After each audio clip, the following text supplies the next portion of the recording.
Ladies and gentlemen, welcome back to another edition of a True Offseason. We made it through all of free agency. We made it through the some of the darker times. We still got some more dark times ahead of us before we get to the kickoff of the 2026 NFL season. But there is a bright spot, and that bright spot is tomorrow, or if you are on the East Coast today, considering what time we are airing this. Uh, when the NFL draft takes place in Pittsburgh, Pennsylvania. It will be the 2026 NFL draft, and it is going to be a really interesting one. There are some key positions if you're looking for skill positions like wide receiver, running back, tight end. There are more diamonds in the rough. But if you're looking for defense, if you're looking for offensive line, there are some great pieces that teams will be able to add. And when we talk about it, when we talk about it here. And so, of course, myself, it's Chase Oliver. Chase, how are you doing this fine Wednesday evening, the eve of the draft? Normally, John, I'm super excited because it's the draft and everything, but this draft class has been such a polarizing, sort of weak, top-heavy draft class that I'm just not like, let's go. Like I'm more like, oh, okay, yeah, draft happening. I just want to know who my team is going to select. If we select, that's all I care about right now. Normally, I'm like locked in. Like I only really like the top prospects, and then afterwards, like there's a bunch of good players, but I'm like, do they pan out? Do they ever make it? Will these players make it on their roster? Will they get that second contract? Well, especially in deeper, but yeah. So I think also too, this month has been really busy for me, so I haven't been locked in, and so now it's like, okay, like Friday I get the day off, so definitely gonna enjoy the second and third round, and then Saturday, fortunately, do not have the day off. It's going to be busy, so I'll be on the NFL app as the fourth and fifth. And those are the rounds I like. The first round is fun for the pomp and circumstances of like, oh my God, this kid we drafted, he's going to be. But sometimes it's like the real ballers come from like these fifth, sixth, seventh round picks, and then you get excited that your team picked a player from like Georgia, and you're like, oh, this guy went to Georgia, sixth round. He's going to be good. Yeah, I mean, like I was watching. So the way I've kind of been preparing for the draft is watching a whole bunch of different mock drafts from some of like the NFL scouts that are on YouTube and things like that, just to get a feel for like where different people are. Now, obviously, I'm looking at it a little bit more of the dynasty football bent, and as you've seen in the league that you and I are in, I'm trying to make some trades. As James says, Chase, you're looking good. Yeah, thanks, man. It's called weight loss. I've lost a lot of weight, and then also too, I've upped my skin routine game and stuff. So like I do a healthy skin routine. When you work at a retail store that has a Sephora, and then you get discounts at Sephora. Oh, look at this guy with the Sephora discount. You gotta take advantage. You can't be a disgusting guy and just say, oh, I mean, not take care of the skin. So yeah, no, I've lost a lot of weight though. James, like went from probably most of my time on True Heat, I was like 230, 250. Now I'm at 185. So it's like around there. Yeah. Nice. So like, yeah, I'm still trying to lose weight. So goal is to hopefully hit like 165 by August. And then afterwards, I'm 5'9". Okay, gotcha.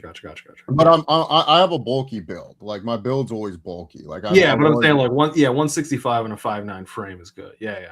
No, my goal is to get to 165, like shut off the fat and then bulk up again during the winter when it doesn't really matter anyways, because you're just going to eat a bunch of food during the holidays and everything like that. And sure, you're just going to stuff yourself and then repeat the cycle and then shed back down and stuff. So that'll pretty much be it right there. But yeah, I can fit in mediums now.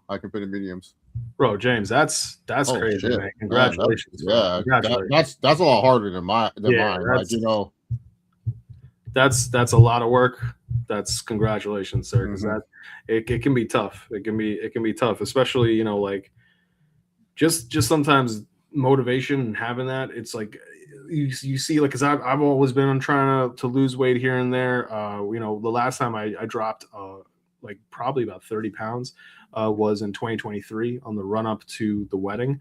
And my problem now is that it's harder for me to keep that discipline and that focus because Yeah.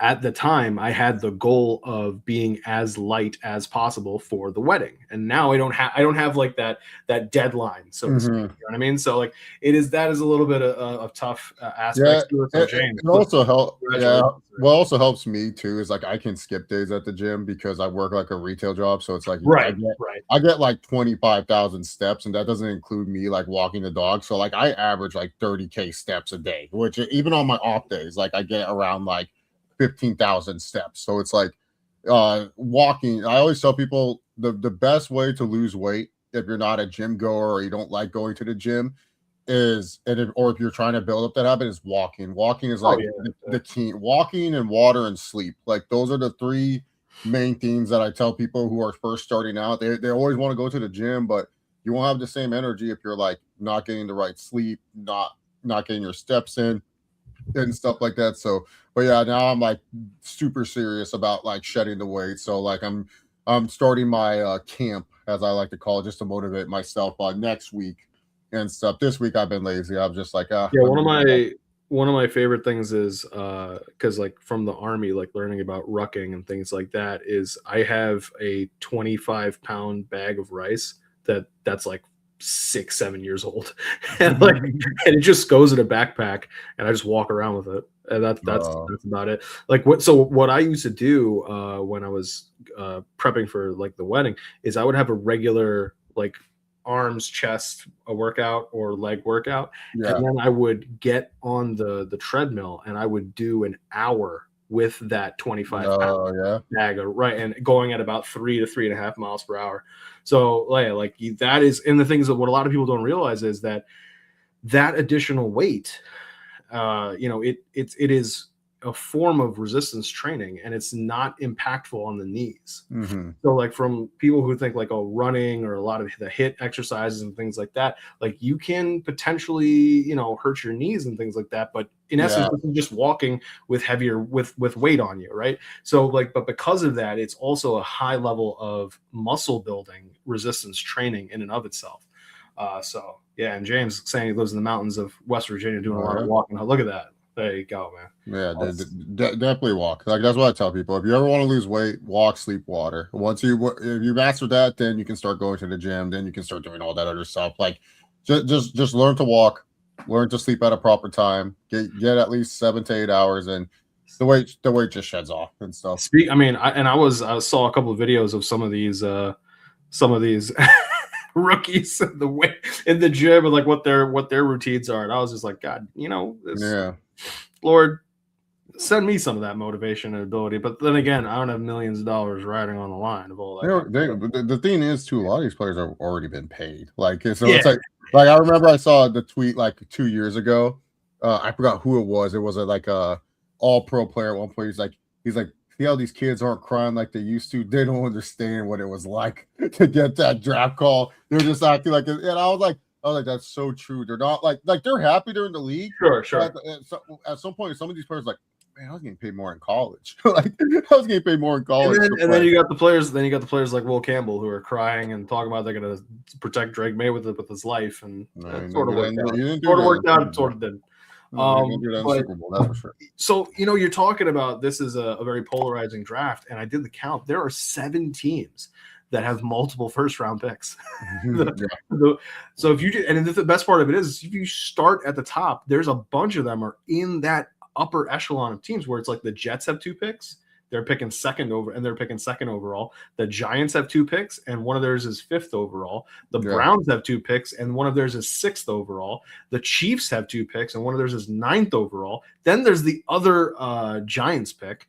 That's at 10. The Dolphins pick at 11, but they also have Denver's pick. Then there's the Cowboys that have 2 picks, and there's other one is Green Bay.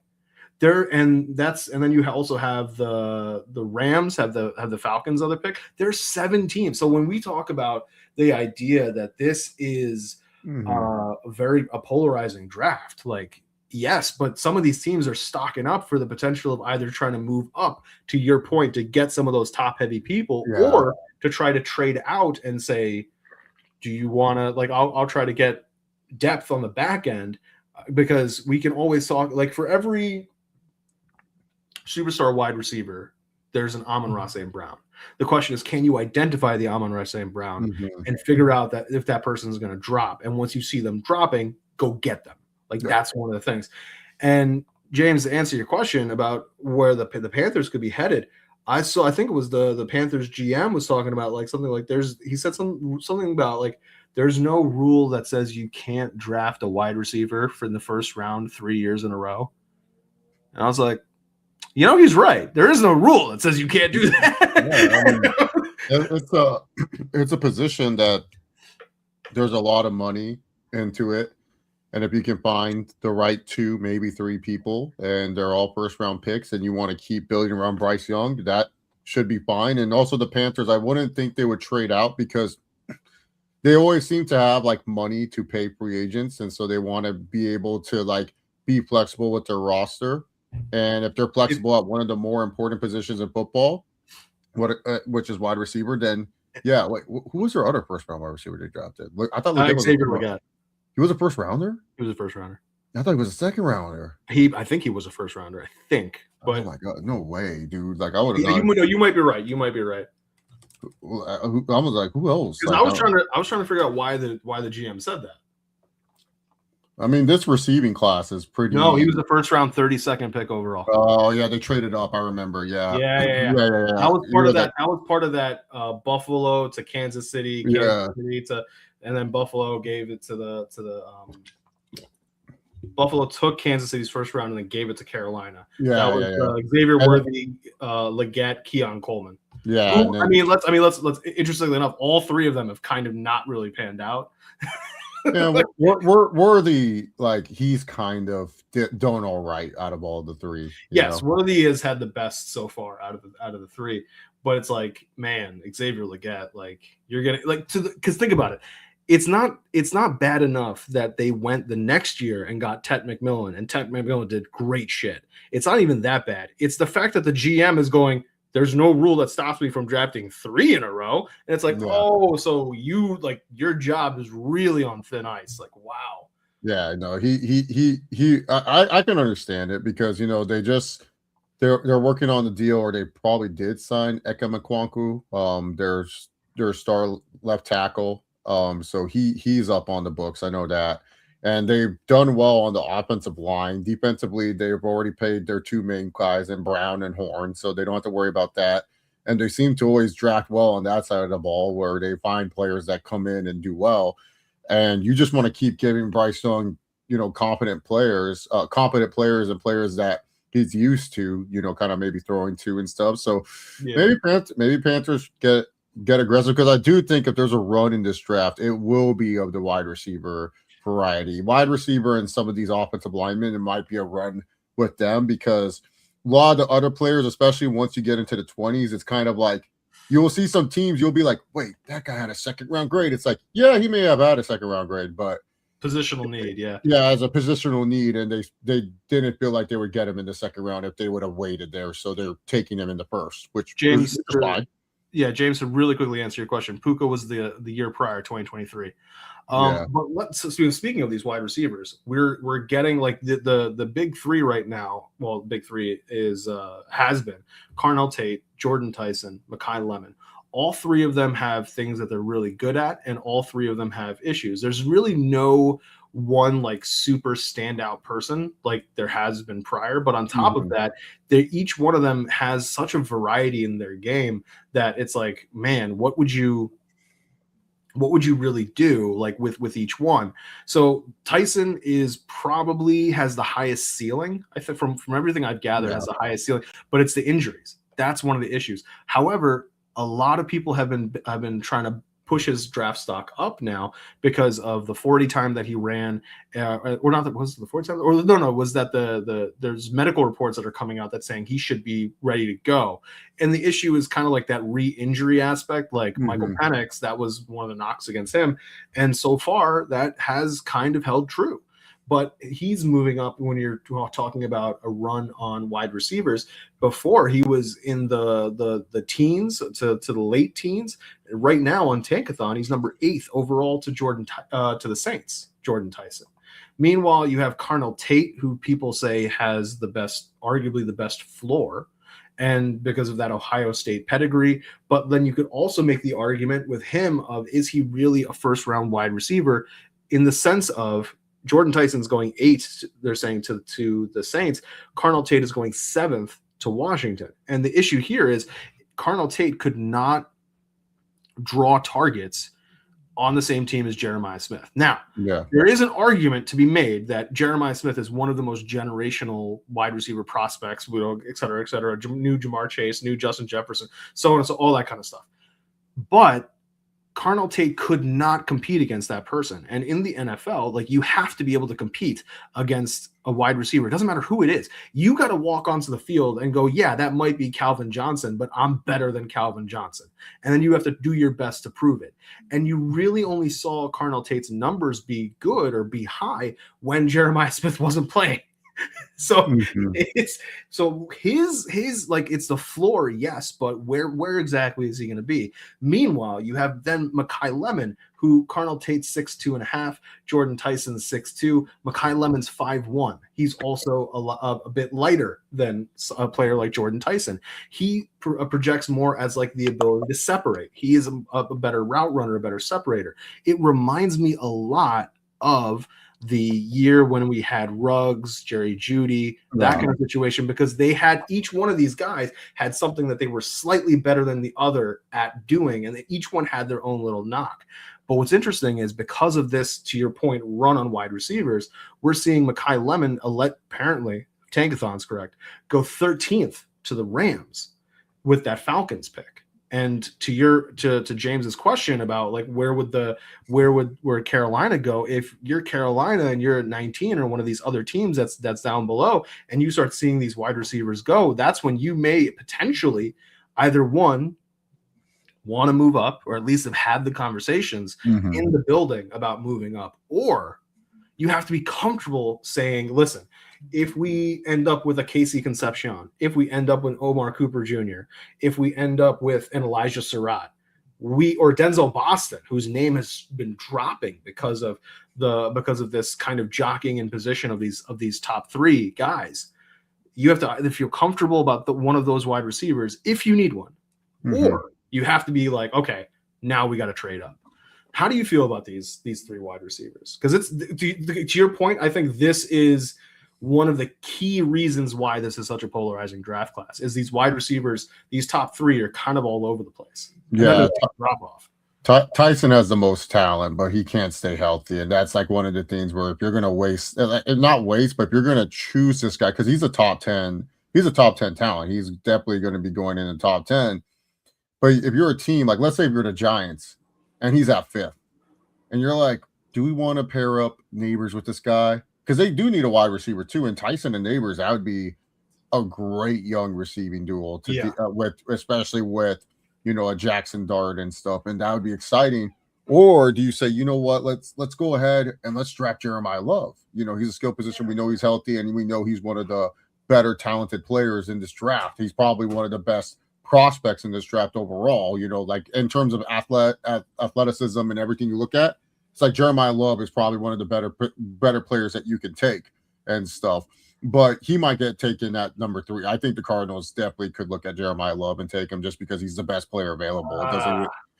I mean, honestly, it's one of those things where I could look at the Cardinals and they say, you know what?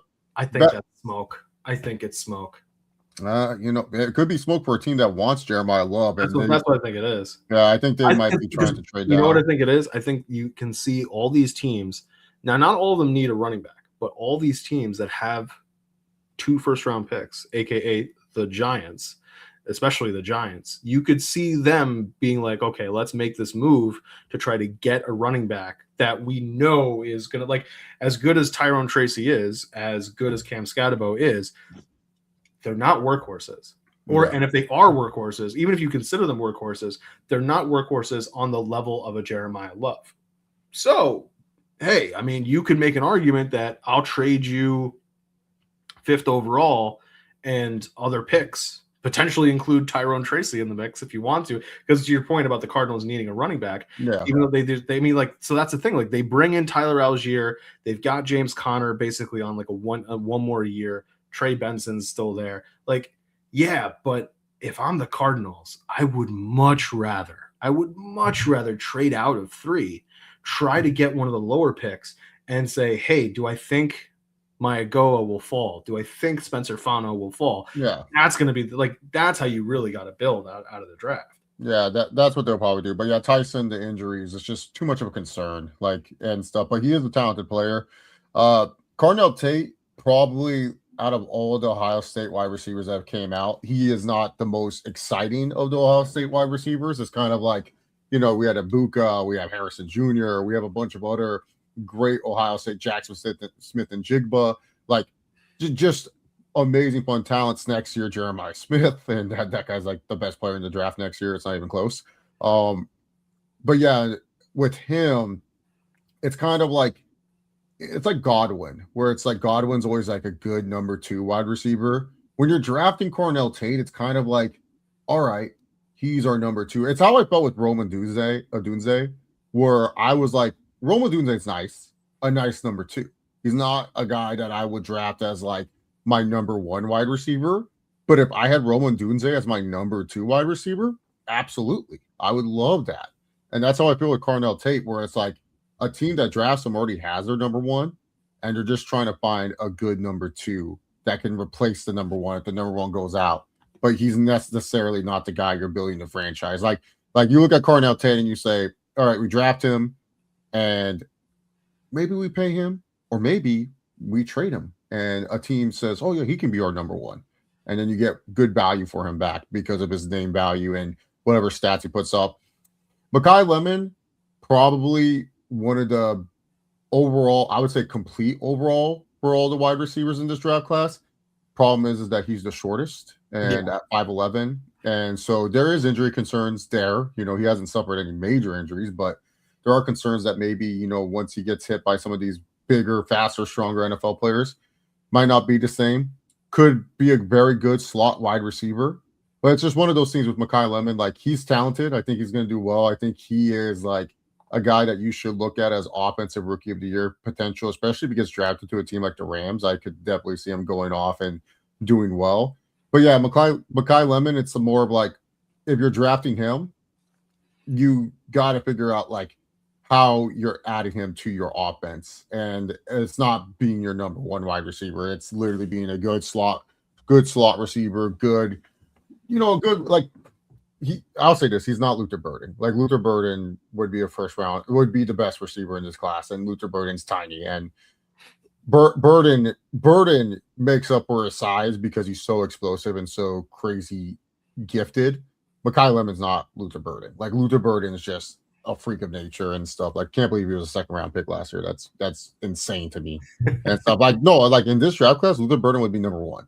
Like, he would easily be the number 1 wide receiver in this draft class. But I mean, Luther Burden also, like, I think it would have been a much easier conversation because Luther Burden had that great year at Mizzou before last year. Before that, before the second last year.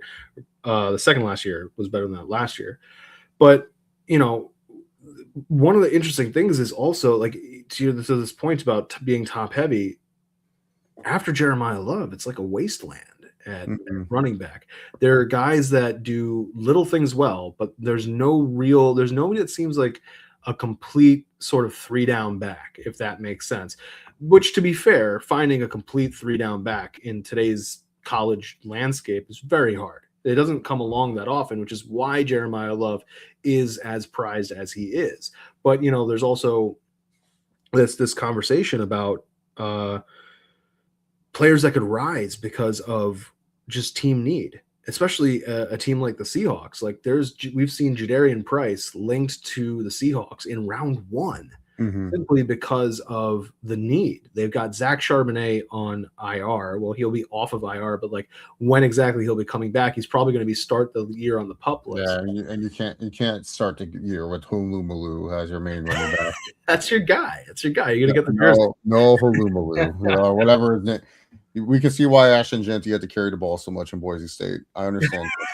Yeah, Hulumalu has it. Yeah, like, I mean, can you imagine Hulumalu trying to give Genty pointers? If I was Anthony Genty, I'd be like, dude, shut the fuck up, Hulumalu.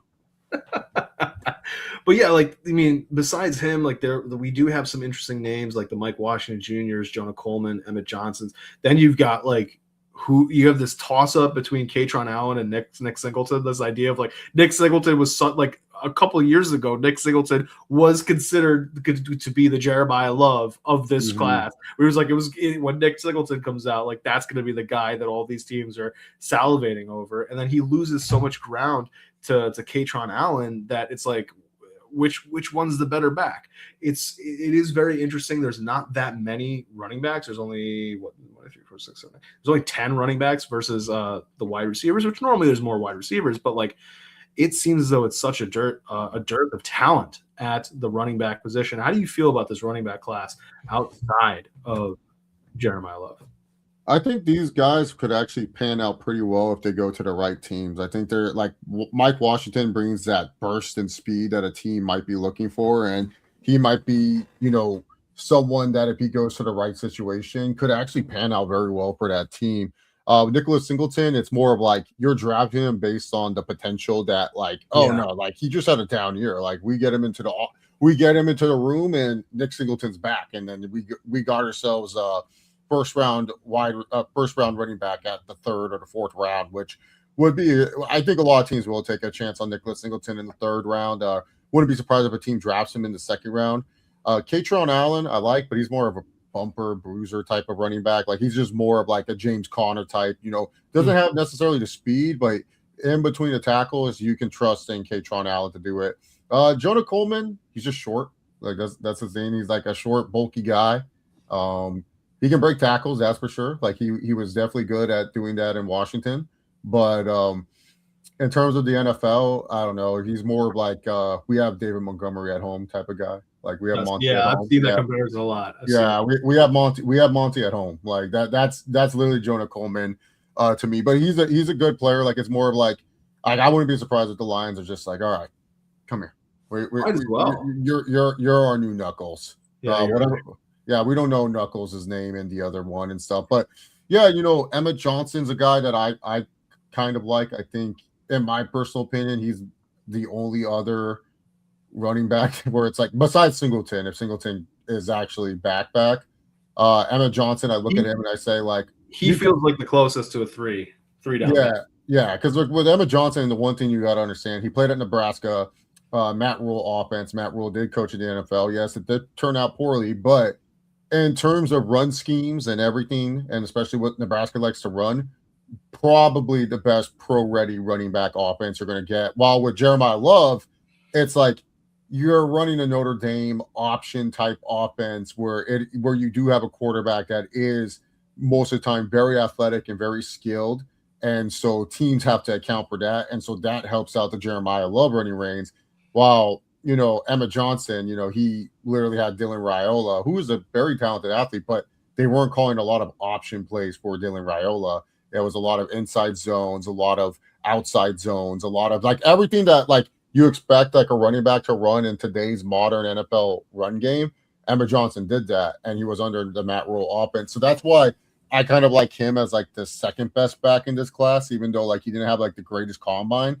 I think overall, like he's one of the more pro-ready prospects, while the rest of them are just kind of like, all right, you fit the missing hole that we have. Price, you're not K9 speed, but you're faster than Charbonnet, so we can have you. Mike Washington, are you the next Devin Achane, or are you just a really fast player on our roster? And there's a bunch of fast players in the NFL, so it's not a new thing. But can you be like Achane and use that speed to your advantage?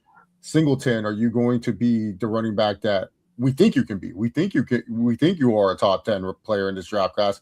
Can you be that? And Katron Allen, can you just break tackles? I also do like the Black from Indiana. Black. Yeah, just I like his stumpiness. I think he has like a little bit of a Pacheco vibe to him and stuff. Like I think a team that will draft him a little bit later will kind of like having him and stuff. Like I know Indiana ran that little RPO type of thing, so that did definitely help out with a lot of his carries. But I can see Kalen Black in a 49ers jersey, and he's just randomly scoring touchdowns. Like It'll be like, Yeah, what? even with these 10 running backs, there's going to be, and we know Jeremiah Love's going to be early before the Niners pick. There's going to be one person that gets drafted to the Niners that everybody goes, oh shit, that Kyle Shanahan run scheme. Yeah, exactly. But I did see a couple like NFL Stock Exchange. They did like a full 7-round mock draft.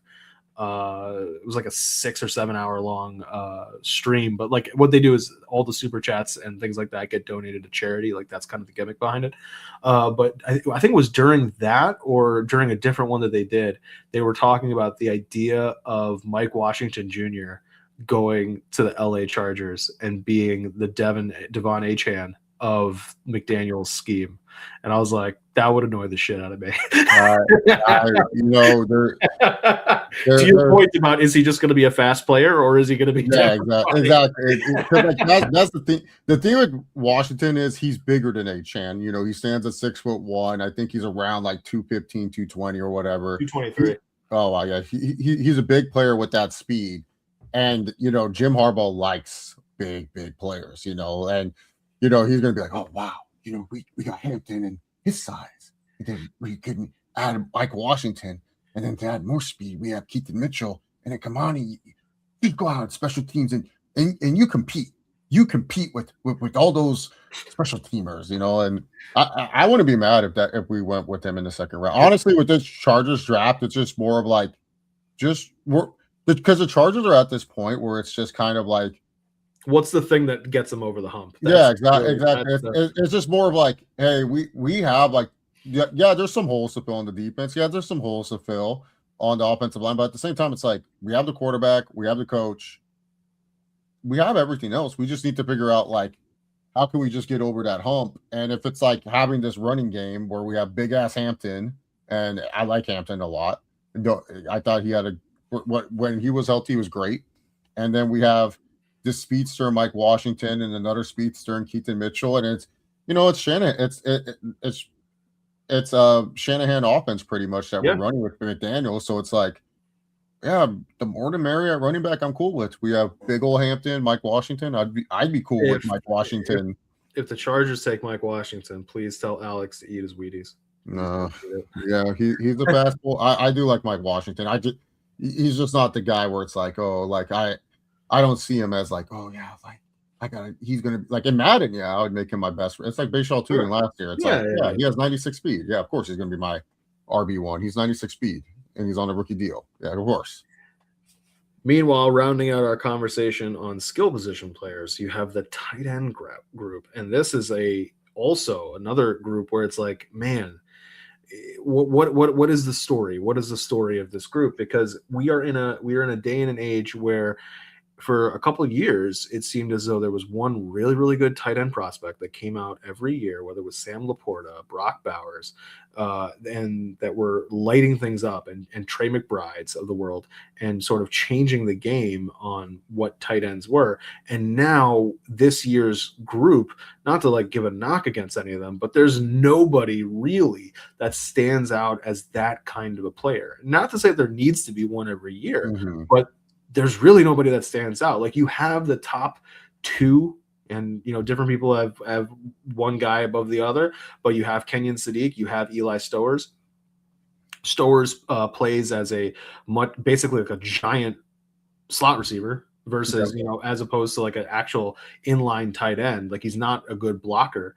But on the flip side, Kenyon Sadiq didn't really command that large of a target share at Oregon, and hasn't really put up crazy numbers all of the years that he has been playing in Oregon.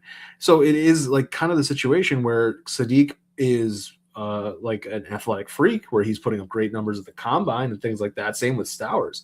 But what really are they going to be able to provide? Then after that, it seems as though it's just all these guys who are going to fall more into that, tight ends need 3 years to develop mold. And that's kind of like, if you're a team that needs to win now, or you're a team that's interested in winning now, I don't know if there's really going to be somebody there that is for you. Like right now on Tankathon, it says that Kenyon Sadiq would go 19th overall to James's Panthers, which is where I was, kind of going with this idea of, if you don't you can. There's no rule that says you can't draft a wide receiver in 3 years in a row, but sometimes a tight end is a wide receiver if you think about it. So like, how do you vary it up to create a much more multifaceted offense? On the flip side, you can see that if you are a team that needs a tight end, you got to potentially try to get one of those top two. Because like then you have Max Clare, who's got some knocks against him.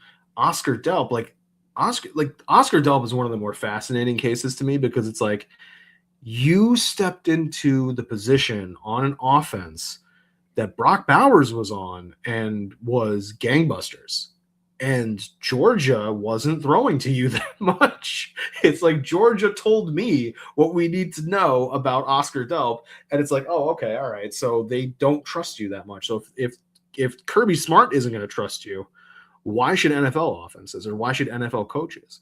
So like there are players here and there. Like there's Joe Royer is another one from Cincinnati, a tight end from Cincinnati. How do you feel about this class? Because this one is a very like. If the wide receivers were hit and miss and then the running backs were hit and miss, the tight ends seem even way more hit and miss, which hasn't been the case in the past couple of years. But like I said, it feels as though we're going back to a little bit more of an old school or like, 4 years ago, 5 years ago, 6 years ago approach to tight ends, at least for this year. Yeah, this tight end class is kind of like there's a lot of great potential. Like Delp could easily just be like, oh, he wasn't good in the NFL in college. Maybe Kirby Smart changed up his plan to please a lot of the transfer wide receivers they brought in. Stowers, I liked him at New Mexico State. I liked him at Vanderbilt. He's probably my favorite tight end, but he's just a receiving tight end. Like he's like a lesser Oronde Gadsden Jr. Like it's like if Gadsden Jr. was just good at like just one thing, that would be Stowers. Like Gadsden Jr. at least with him, like not the greatest blocker, but he is willing to block. While with Stowers, it's like he struggled blocking just in general. Sadiq, I don't know. It's the athletic profile is there. It's just more of like this height and the size of him. It's just like, I don't know, you're 6'3", 241. Like you're kind of like a wide receiver, a big wide receiver. You're not really a tight end in my opinion. You're like a Jonnu Smith. You're like more of like just like a flexible type of player that I can do cool stuff with. But in terms of everything else, you're not like imposing. My favorite tight end is actually Sam Roush from Stanford. He was kind of banged up this year for Stanford, but he's big. He catches a football. He reminds me of just like, man, maybe it was just the college he was at. He just went to Stanford. Stanford tight ends tend to do decently in the NFL too. There's a Notre Dame tight end. I'm trying to remember his name. I think it's Raridan or some shit like that. He's 6'6" as well. Mm-hmm. Yeah, he's big. I like it, and he can run block. I think he'll do well in the NFL. Raridan, Notre Dame 6'6". Yeah, he's tall and stuff. Yeah, Baylor has a kid, but I don't know if he's good. So I didn't watch much Baylor. Yeah, a lot of people. I've seen a lot of people say that he could even be an undrafted, like end up a UDFA. Who? Michael Trigg from Baylor. Yeah. So yeah, that's what I'm saying. Like it's this weird graveyard. Now we know that I primarily watch college or pay attention to it for Dynasty. So now is where we start to lean a little bit more on Chase's much more varied, much more in-depth analysis on this, because there are like for the tackle class, it seems as though there's a couple like kind of interesting names, and then it's more of like, can you find talent in the back parts of this round of this draft? Can you find an offensive tackle in like the 4th round or the 5th round? Like, yes, there's the Mygoa, Spencer Fano. Like I know Monroe Freeling's kind of gone up a bit. I've seen a lot of hype for who's the name, Trey Zune from Texas A&M from him. But how do you feel about this offensive tackle class and even the interior line class? Because I've seen like Vega Ioane is one of the big names, Chase Basantis as well. But there seems to like, who are like some of the more later round guys that you're looking at? And if you're a team, you would say that needs O-line help. That's where you can kind of get the O-line help while focusing, say, on defense in your 1st, 2nd, or 3rd round. Yeah, he's not a later round guy, but the first name I want to shout out before I forget, Caleb Lomu from Utah. I Yeah. know everyone's loves Spencer Pinal and yes, he's great. I'm telling you, whatever team drafts Caleb Lomu, you're getting a fucking dog. Like this, I would be watching Pinal tape, and I'm like, who the fuck is the right tackle? And I'm like, oh my god, this guy's awesome. Caleb Lomu is a beast, and I think a team should definitely be looking at him and stuff like for sure. Grenning Dunker from Iowa, nasty Mhm. run blocker. He's just a nasty ass run blocker. Pass protection, kind of ass, but you want your team to run the football? That's your identity. You want big, you want nasty, you want Iowa. You want this Granny Dunker. He's definitely one of those guys where it's just like he can just kind of be wherever. Caleb Tiernan from Northwestern. He is someone that's interesting. He's 6'8". Not the fleet-footed for a tackle, but he is someone that I feel can kind of play OT and guard. Like he can kind of versatile in those positions and stuff. I think he will most likely be a swing tackle for most of his career, but he is someone that I think is can do really well at either position. Connor Liu, he plays center for Auburn. I like him a lot. I think he's one of the better centers. I like him more than Logan Jones and Jake Slaughter. I Okay. think Slaughter, a lot of people have him as the highest rated center, but I do like Connor Liu. I do like the position, the fact that he also has played guard before too. So I think that he can actually turn out well as a guy that can also play at a swing guard position. But I think he would be a nice little third rounder. I don't know where he's kind of projected, but he could be very good. Rutledge Yeah, from that's actually Tech. that was literally the name I was about to ask you because like that's another name that I've heard a bit about, but like as that interior O line person, like how does Rutledge grade out to you? Yeah, I like Rutledge a lot because he's probably, in my opinion, like that's not Vega, like the best and not a tackle that will have to kick like Proctor, who might have to kick Right, right. into guard. There's a couple of these tackles that are like, yeah, they're playing guard in the NFL. Like they're not gonna like Lomu, for example, if a team I don't know why you want to view him as a tackle, but if a team's stupid enough to put him at guard, guys, all right, you'll have a kick-ass guard too. It doesn't matter. Caleb Lomu is my favorite offensive lineman in this draft. If you guys can't tell, he's better than Moanga. I don't like anything I've seen from Moanga from the tape I've seen. But yeah, no, Rutledge probably the best pass protector in this draft because Georgia Tech, their quarterback was Haynes Keen, 25 years old. Love to run the football, and a lot of the things that they would love to do is these QB draws with Haynes Keen, and Rutledge would like everyone else would just like barely do a pass set and then run block. Rutledge would be in a nice little pass set, do a good pass blocking, and then drive his opponent like away from Haynes Keen. Haynes Keen always ran around like where he was going and stuff. So he's a good run blocker, great pass pro guy.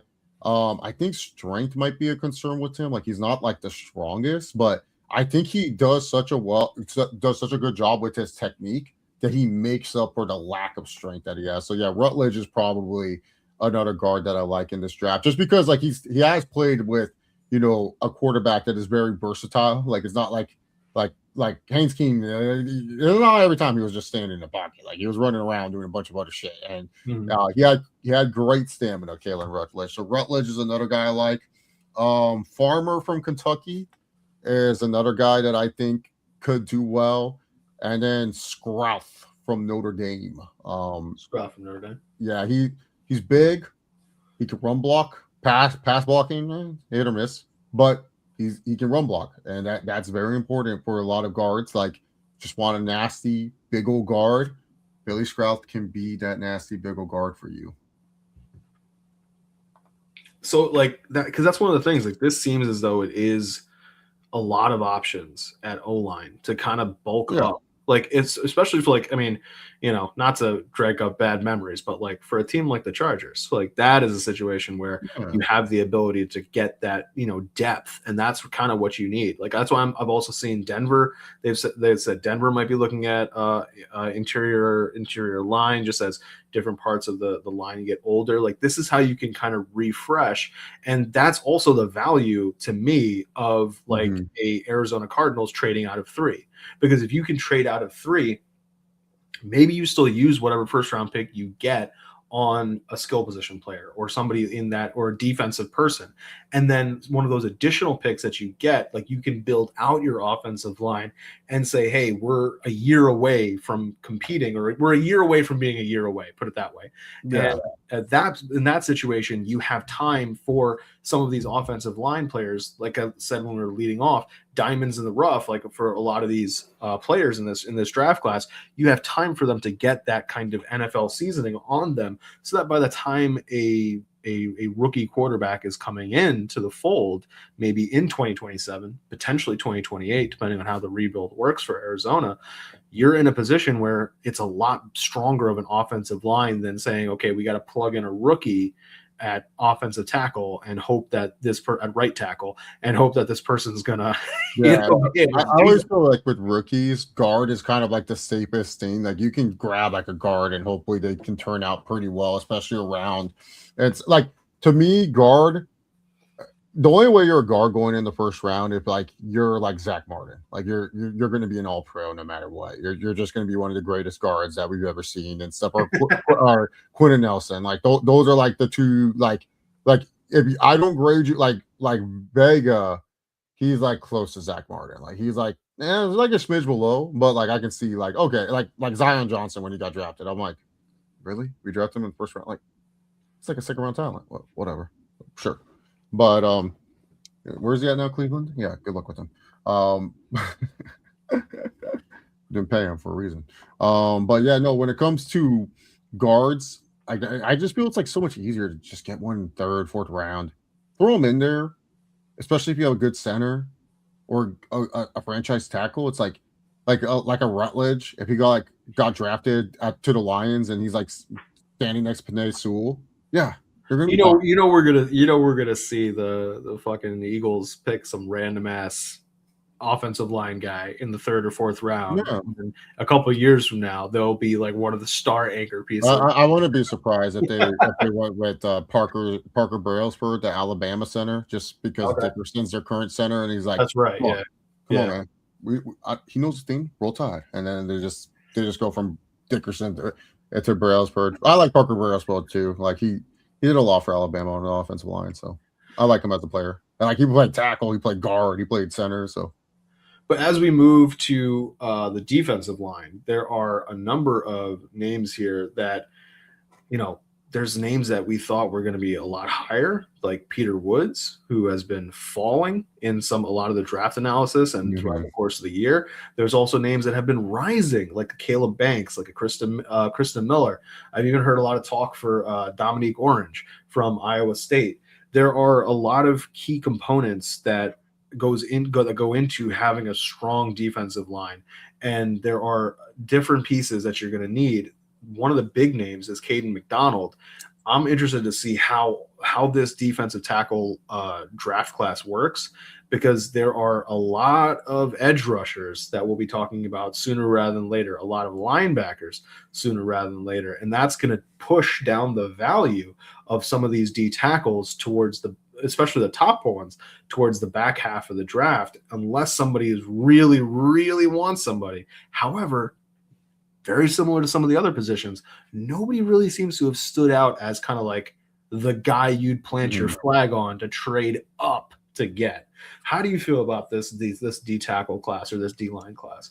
The defensive tackles, I'll talk about defensive ends later, like when we get to edge rushers. But defensive tackles, it's really Caden McDonald, and the rest is like, can they reach to the potential? That's who I want the Chargers to draft at this point. The Vega, I told Chargers fans we're not getting Vega. He's going to be a mid-teens pick by the end of this process, and he is, like, and stuff. If it's not Proctor to just have as a backup tackle and just to kick inside guard because he's big, I want Caden McDonald because he just seems like a big old disruptor. He fits a Jim Harbaugh scheme and stuff. Like, yeah, he just fits everything Jim Harbaugh loves about defensive players. So I would like him. The rest of this class, the only guy that I kind of like because I really liked what I saw from him before he transferred to Texas Tech, and unfortunately he got like an injury, so we never really got to see the full potential. But Skylar Gill Howard, like coming off an injury, he's built like Aaron Donald. I'm not saying he's Aaron Donald, but he's built like Aaron Donald, where he has this weird strength. He has this ability to just separate from double teams and just run stuff. He can get to the quarterback. Like I like his potential as like a later round guy, but then the rest, it's like Peter Woods. You're just drafting on the name value, where it's like, yeah, he was good that 1 year and stuff like Peter Woods. Like it wasn't like with Will Anderson. Like when Will Anderson, because Peter Woods at one point was a top 5 player in this draft. Will Anderson was like a top 5 player after his like sophomore year at Alabama, and then his last year at Alabama was like, I'm just gonna coast. And I was like, yeah, you're fine. You can coast for Anderson. I mean, you've done enough. Yeah. Like, and it was like so funny because like I knew Will Anderson was coasting because like he wasn't getting paid, like NIL wasn't a thing at that point for players and stuff. Like he wasn't getting paid. Will Anderson was just like, I'm like a top 5 pick and I'm not risking any injury whatsoever. I am he was like that. Yeah, that's how he was his last season. And I was okay with it. Because if you saw Will Anderson 2 seasons ago, the season before, he gave out his heart and soul to Alabama. And it was like, hey, man, you didn't transfer. You didn't do anything. You just want to get your money, go at it. Teams knew. They were just like, yeah, no, we know he's coasting. We don't care. Peter Woods, it was like, okay, you had a good season. Yeah, you're top 5. Yeah, you're good. And then it was just like, it wasn't even coasting. It was just bad. And it was just like, oh, what happened? Was that previous season just a fluke? Or was the ACC offensive line just not that good? Like, what's going on? So it's like, yeah, Peter Woods, you're drafting on the hope that he really is a top 5 talent. It's just that he had a bad season. But yeah, no, it's Caden McDonald, and then it's the rest of the field. Like Lee Hunter, another Texas Tech kid. He's good. But yeah, it is one of those classes where it's like there's the talk is defense, but the defense aspects of it don't include the defensive tackles. But as soon as you turn to the other part of the defensive line, this is where this draft arguably shines. You have the top-heavy aspects of the Arvell Reeses of the world, the David Baileys, of course, the Ruben Bain Jr.'s, Kendrick Falk out of Auburn, Akeem Mesidor out of Miami. Then you also have Cassius Howell coming out of Texas A&M. I've heard a lot about Zion Young from Missouri. There's a lot of names here, and there's a lot of like depth pieces as well. If you can get things out of, like I've heard a lot back and forth, and as we get a little bit further, because I want you to talk about the top ones first, but the LT Overtons of the world from Alabama. But one thing I think is interesting is that they're right now on, because like we all know who the first overall pick is. So really it's like, who's the second? Like, what's the interest there? Right now it's negative 110 David Bailey, negative 110 Arvell Reese. Yeah. The next person is Jeremiah Love at plus 12,500. So that would be hilarious if it was, but like the amount of money that you'd make. Just put $1 down. You never know. Like you never know. Yeah, maybe Woody Johnson's like, hey, Madden rating be? The crazy thing is Jeremiah Love is plus 12,500. Ruben Bain Jr. plus 12,500. Sonny Styles plus 12,500. Like you could just put $1. Like that's $3.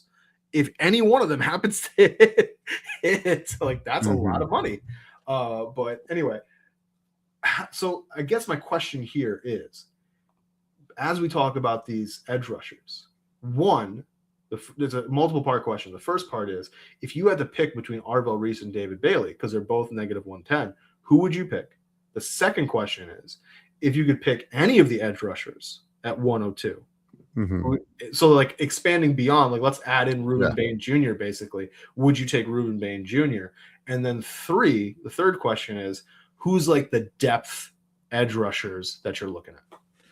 Yeah, I would say I would choose Arvell Reese just because I think he's just like a very athletic specimen, and he's just if I can just get him to learn a couple things off the edge, I don't think there's many players that will be able to stop him. Like he'll be a double digit sack getter by year number 3 and onwards in the NFL. Like he'll be one of the feared pass rushers, like in the league. But if I was picking at 102, I don't care about character concern. You know me. I like my defensive ends crazy. Not James Pierce crazy. And you knew I was banging on the table for James Pierce. Like that was unfortunately my guy last year. But Ruben Bain fits everything I want out of my edge rusher. He's writing in notebooks how he's going to kill the quarterback, beat his opponents. He does this. He's just weird. He's just off the rails. He's wired differently. That's who I want in my locker room. That's a guy that is going to be a passionate leader. Like help me lead the team when I can't coach them and stuff. Like he's going to be the first one up to get everyone up and wild and stuff. Like I hope he's not crazy like James Pierce Jr., but Ruben Bain would be my guy easily. Like I like what Ruben Bain brings: size, power, great run stuffing ability too as an edge rusher, not just a quarterback getter, but he just has that motor that I just love out of the play. Like Reese and Bailey, way more athletic than Ruben Bain. Have a higher ceiling, but Ruben Bain, it's like I don't know, man. This guy's pretty good at football. He's a psychopath. His like swim move, his down around, it's something beautiful to watch. Like it reminds me of Von Miller or DeMarcus Ware, like those kind of guys when it comes to that swim move. It can be really, really lethal at the next level coming from college to the NFL. But there's one name that I have heard a lot about, and it's partially because of I guess the interest of the name itself, but R. Mason Thomas, edge from Oklahoma.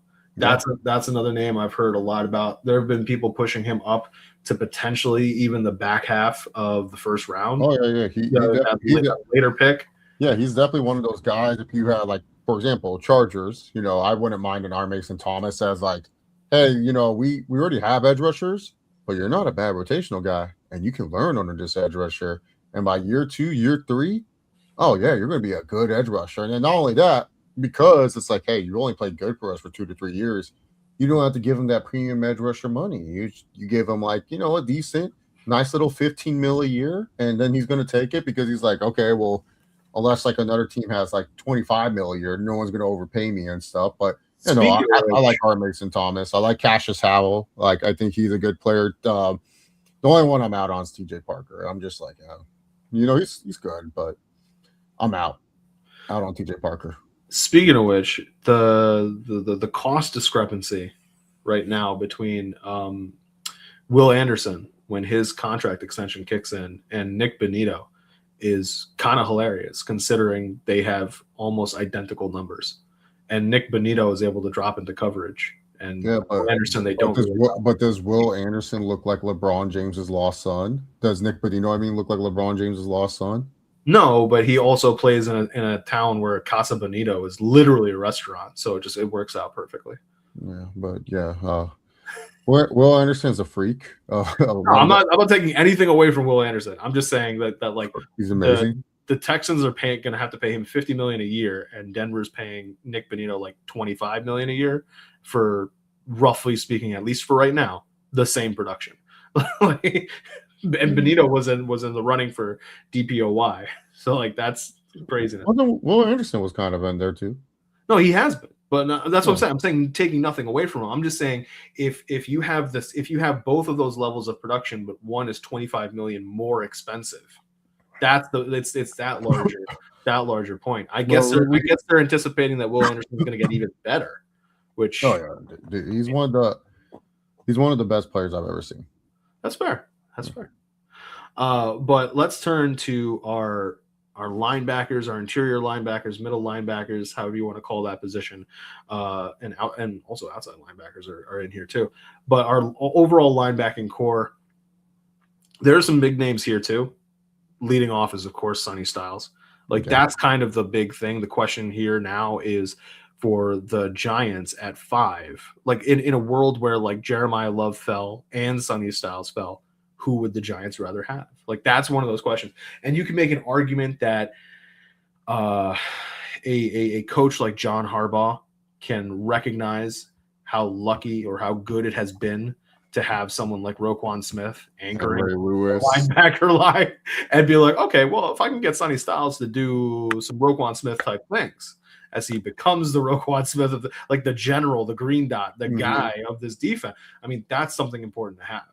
But if you are a team that is looking like Sonny Styles, he's not making it out of the top 10, I don't think, like at all. But if you are a team that's looking for depth, there are some crazy good pieces here. You've got Jacob Rodriguez. You've got Anthony Hill Jr. Yeah. I've heard a lot about Josiah Trotter from Missouri and Jake Golday from Cincinnati.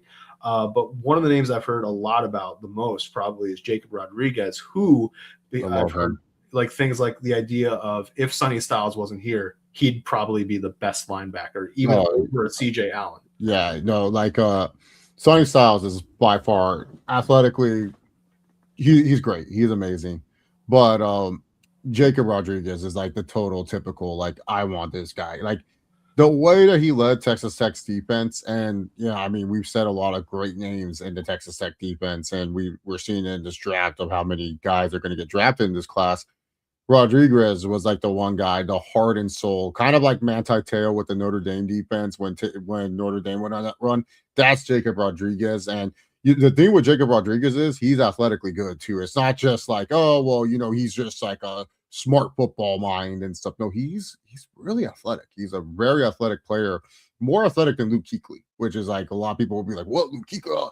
That Jacob Rodriguez literally reminds me of like Luke Kuechly in a sense, and that's what I like about him. I just look at him and I say, you know what, this guy, whatever team he goes to, like, he's going to be a automatic leader, a guy that's going to make winning football plays.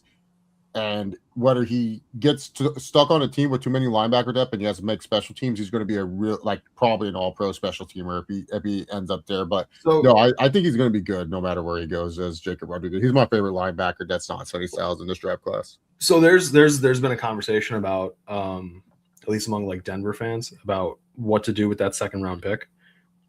And I was talking about, like, if you're going to move up, you got to move up for either Jacob Rodriguez or potentially Eli Stowers, if you think you can get Eli Stowers to learn how to block.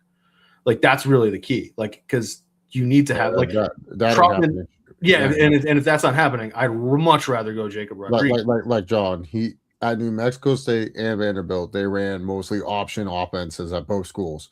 Eli Stowers refused to block at both of those schools, where mostly running the football. So that ain't happening. Chief. Yeah. So like, but if Denver leaves with Jacob Rodriguez, I'll be happy in the second round. I don't think he's making it all the way back to the back half of the second round, because Denver. I honestly wouldn't be surprised if a team that really likes him goes up in the later half of the first round just to draft him. Like, I wouldn't be surprised, to be honest. Right now he is projected to go 15th in the second round to Tampa Bay. And it starts like a little bit of a run on or it's involved in a little bit of a run of these edge rushers and cornerback and linebackers that we're talking about, because they're saying 39th overall to the Browns, CJ Allen, then 41st, 42nd, 43rd, Malachi Lawrence, Zion Young, R. Mason Thomas. Then it's got 46, Jacob Rodriguez, 47, Anthony Hill Jr. So like that's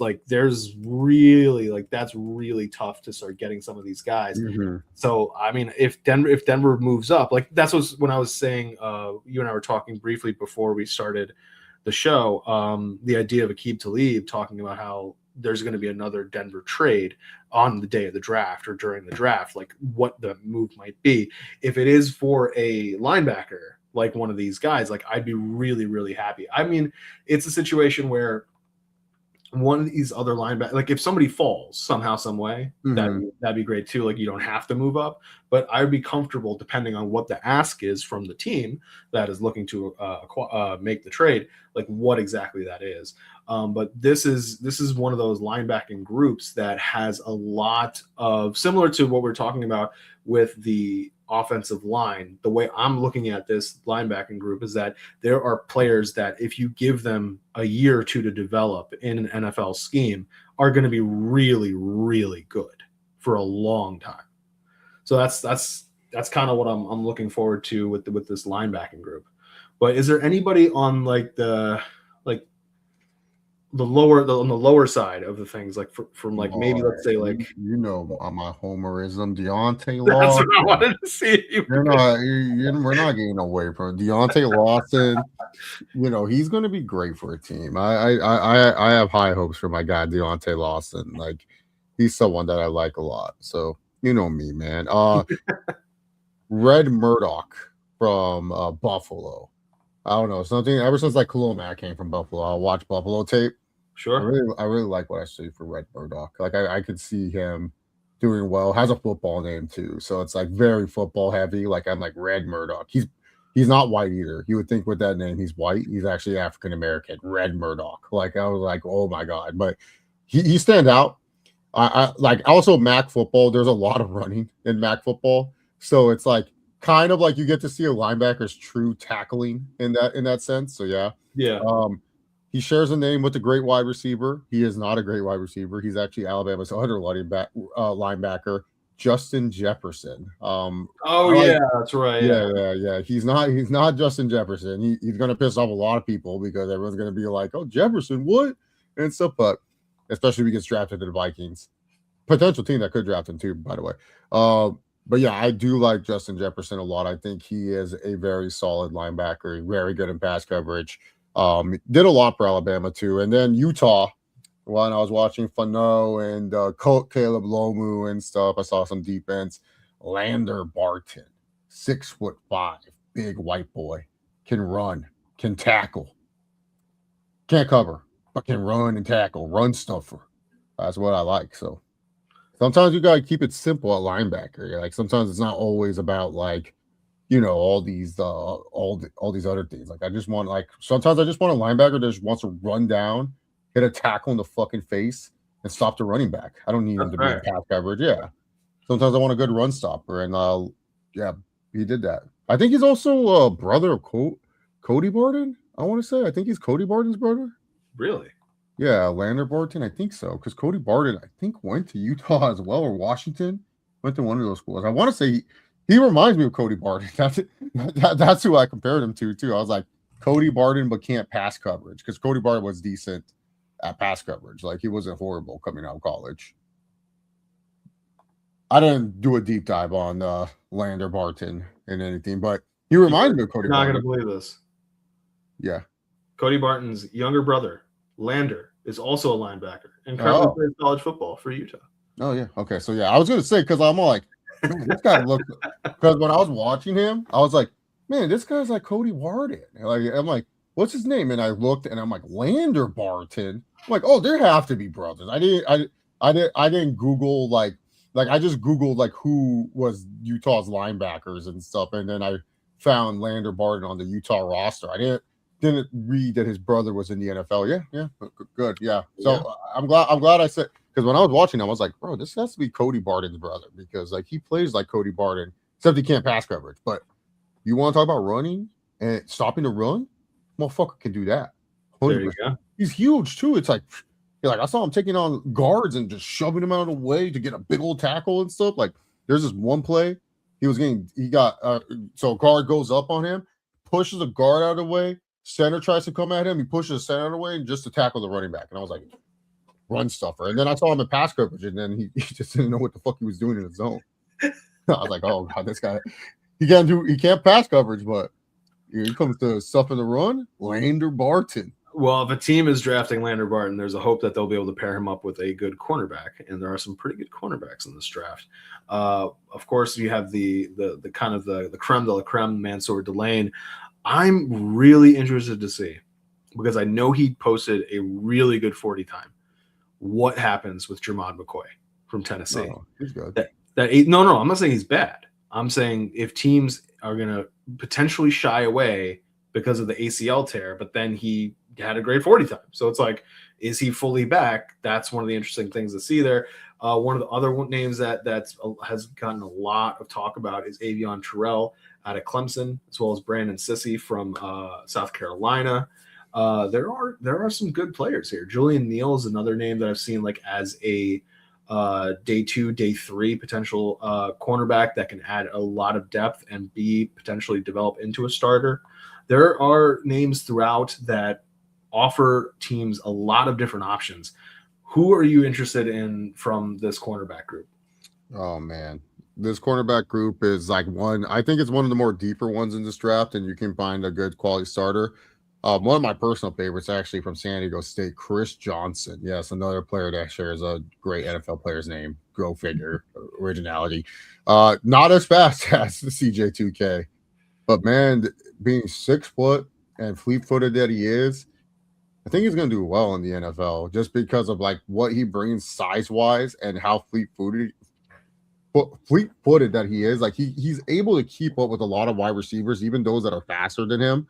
And I just really like what I saw from him in terms of ball skills and stuff. More of a man-to-man corner than he is a zone corner, but I think he'll do well. D'Angelo Pons from Indiana, I like him too as like a nickel slot kind of corner. Maybe he can play outside. He is 5'9", but I don't know. Maybe he wears lifts when he plays football. Who knows?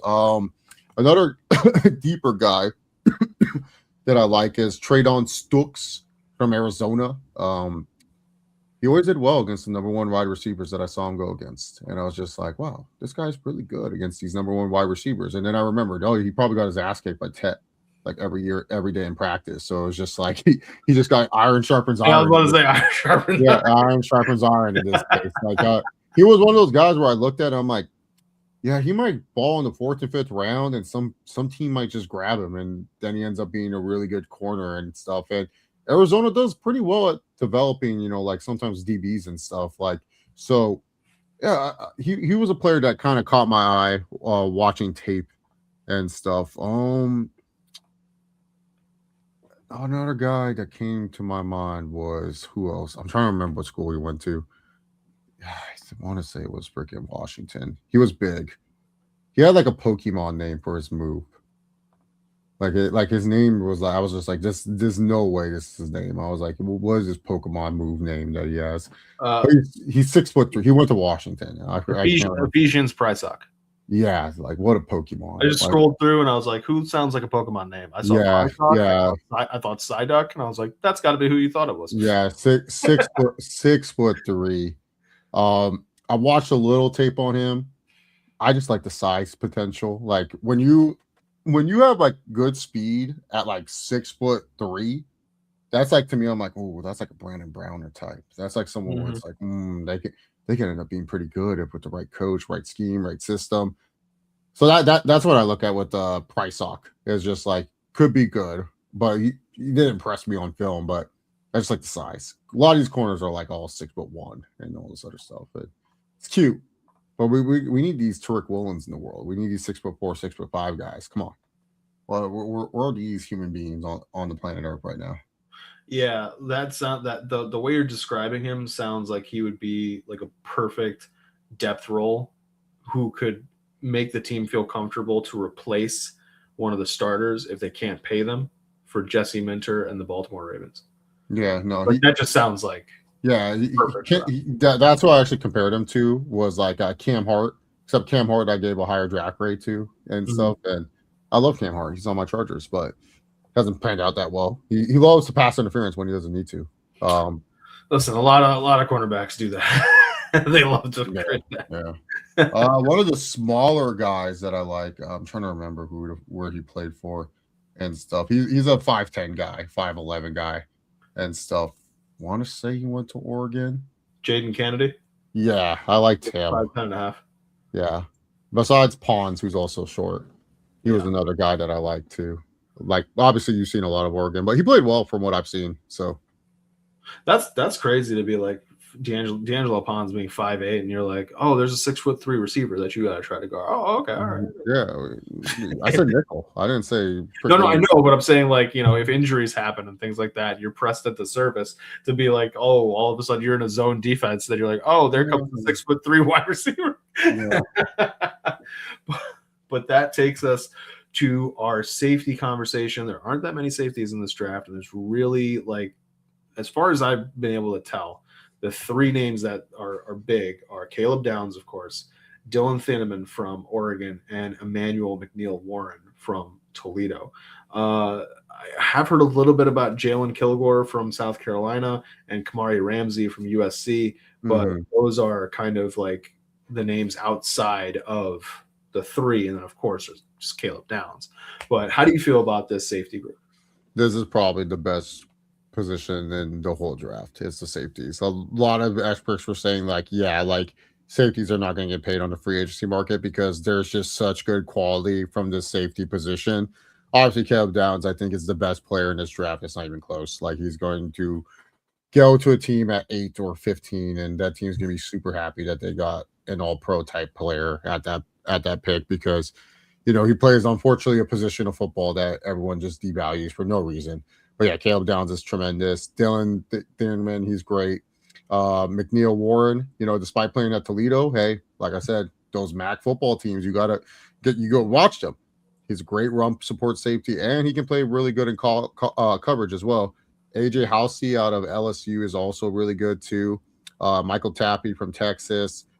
Zaki Wheatley, I think Penn State, Penn State, and stuff. Bud Clark, what a football name. How do you not hear Bud Clark and not think that this guy's going to at least be somewhat good?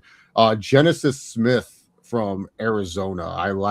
I liked him a lot. I liked him last year, and I liked him again this year, and stuff. So I like Genesis Smith. That's how I found out about that Arizona quarterback, was because of Genesis Smith. I was watching his tape again and stuff. Yeah. Gotcha. And then Lewis Moore from Indiana.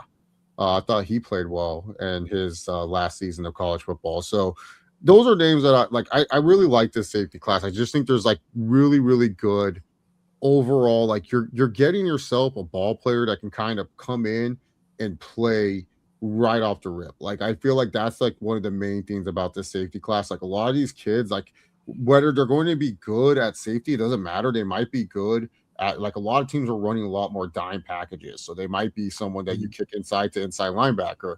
They might be a star position guy where you have them as your nickel corner. Or, you know, like in the case of the Chargers last year, they drafted RJ Mickens and they were like, hey, this guy wants to play special teams. We will draft him to be a great special teamer. And then injuries happened to the Chargers and Mickens ended up having a solid rookie campaign for them. So that's the thing about this safety class. There's like so many guys where it's just like they're going to make impacts not only as starters, but also from, you know, the depth position of special teams as well. And especially if you're running like a very dime or nickel heavy set and you decide instead of having a traditional nickel corner, you go with your safety and he could be, you know, someone to help in run support or be a coverage guy. So a lot of these guys I think will pan out pretty well in the NFL and stuff. Like it's a pretty deep, it's the best class. It's the best position group in this draft class. It's like a lot of these safeties are just, they just got graded really well athleticism wise. And they're just going to be difference makers depending on the coaching and everything. So to your point, those top three ones are all being picked according to Tankathon before the 20th pick of the draft. All three of those. Now he and I don't believe it. Well, here's why I didn't say the exact draft spots, because I wanted to ask you this question considering where one of them is listed. Right now, with the Bengals 10th overall pick, Tankathon has the Giants taking Caleb Downs. Oh. So because that was a 1-for-1 trade, if you knew, let's say, that you could get Caleb Downs and the cost was Dexter Lawrence, would you have done it? Yeah, I would have. And that's Dexter Lawrence is good, but it's like that's why it works out for the Giants. Like that's easily because like maybe you get Caleb Downs, but like if like put it this way, if it breaks slightly differently, 9th overall they're saying would be Reuben Bain Jr. to the Chiefs. And 11th overall is Mansour. Get Reuben Bain Jr. I don't want him to do well. If and 11th overall would be Mansour Delane. So it's like, would you trade any of those three for Dexter Lawrence? Like, or would you trade Dexter Lawrence for any of those three? I probably would. So it's like, from the Giants' perspective, it made complete sense. Yeah, because I'm not winning with Dexter Lawrence. Cincinnati needs Dexter Lawrence more than I do. I mean, like Like Cincinnati doesn't need a guy at 10 that they have to develop and hopefully they turn out well and stuff. I mean, they drafted Shamar Stewart and Shamar Stewart didn't pan out to how they wanted him to be and stuff. So now you have to go through that again. Like, and then you have to figure out like, oh, can this guy actually start for us? Blah, blah, blah. Just get a guy that, like, hey, look, everyone's like, oh, well, Lawrence had a bad year last year. It's like, yeah, maybe he just didn't want to play for a shitty team anymore. But then again, he's going to the Bengals. So, like, are the Bengals really that good without Joe Burrow? Like, it's like one of those things. Maybe Dexter Lawrence is one of those players. He's just always cursed to be on a bad team. It's just like one of those things where it's like, yeah, great D tackle, just always on a shitty team. And last but not least, one of the more interesting questions of this year's draft. Who's the best kicker? I knew you were going to ask me this, John. It's no. Dominic Zavada. He's like the only kicker that I know this draft class. What is going to happen? Oh. What's going to happen with your boy Ty Simpson? Ty Simpson. Oh man, I hope he goes to a team that I can at least kind of root for him a little bit. I mean, whatever team he goes to. I mean, we're on a great track record. Alabama quarterbacks have won 2 Super Bowls in a row. We have Jalen Hurts and Jalen Milroe. Jalen, I hate you so much. What do you mean? He won a Super Bowl. I hate you so much. What did he do in the Super Bowl? What do you mean? What did he do? He was supporting Sam Darnold the best he could. He probably gave Sam Darnold such good motivation. Like, hey, Sam, man, don't worry about it, man. Just throw it to AJ Varner. He's gonna be open one day. And it's like, yeah, you're right, Milroe. He was open in practice when I was running the scout team. Yeah, dude, don't you hate on Milroe, bro? I'm not hating on Milroe. I'm just saying let's give Sam Darnold the flowers that he has earned after he endured some terrible shit happening to him throughout his career. Yeah, but I'm just saying Milroe, he won a Super Bowl. He has a ring. He's Super Bowl champion. You go to his Wikipedia page, does not say Super Bowl champion on there yet? It does. Yeah. So whoever Ty Simpson goes to, just know you're on the Alabama good luck train. Like you might be winning a Super Bowl if you draft Ty Simpson. I'm not saying he's going to be your starter, but he could possibly be the backup to your starter. Oh, let me see it right now where they got him. Okay, so right now they've got him going at the top of the second round, 2nd overall, to the Arizona Cardinals. That'll be a great miracle run for the Cardinals to have that. I mean, there's other Alabama quarterbacks that are still in the league, like Bryce Young, Tua, maybe Falcons, Panthers. They win the Super Bowl. I mean, like, so right now, the Cardinals draft would go 3rd overall, Arvell Reese, 2nd, and then in the 2nd round, Ty Simpson. Then in the 3rd round, Chris Bell, the wide receiver from Louisville. Then that's then an offensive lineman in the 4th round, Markel Bell from Miami.